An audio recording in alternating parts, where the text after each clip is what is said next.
avec exactement les mêmes charges. Vous pouvez arrêter dès demain Elon Musk, Mark Zuckerberg ou plus proche de nous, Xavier Niel, ou le président d'Orange, qui lui aussi se rend complice de la même façon de tout un tas de trafic, du simple fait qu'on utilise son réseau de communication pour les effectuer. Est-ce qu'ils ne coopèrent pas plus tout de même avec les autorités C'est Orange, très j'imagine? compliqué. Jusqu'ici, la justice française nous chante le fait que les réseaux sociaux ne coopèrent pas, et ils n'arrivent pas à coopérer, ils ne répondent pas. Ceci dit, la justice anglaise, pas plus tard qu'il y a quelques semaines, a démontré de façon assez brillante qu'ils pouvaient mettre sous les verrous un bon millier de personnes pour des publications sur les réseaux sociaux en l'espace de 24 heures. Donc visiblement, il ne s'agit pas d'une défaillance des réseaux sociaux. Il y a plutôt une défaillance de la justice dans ce cas de figure. Pour ce qui est de Telegram, il faut quand même regarder les choses en face. On a près d'1 milliard d'utilisateurs et une plateforme qui n'a, pour ainsi dire, pas de modèle économique et donc pas de profit.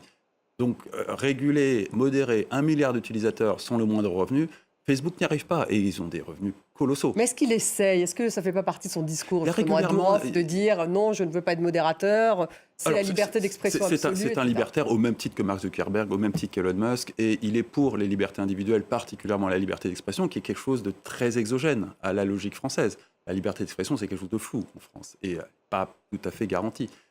Alors que là, on a un individu qui vient de Russie, dans lequel elle est plus que pas garantie du tout, qui a localisé son entreprise aux Émirats Arabes Unis, autant dire que c'est inexistant comme concept, hein, et qui la répond à travers le monde à travers une messagerie.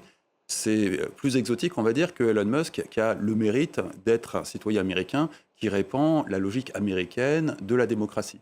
Même si effectivement ça vient gravement perturber des démocraties telles que la nôtre, dans lesquelles effectivement la liberté d'expression n'est pas si évidente que ça.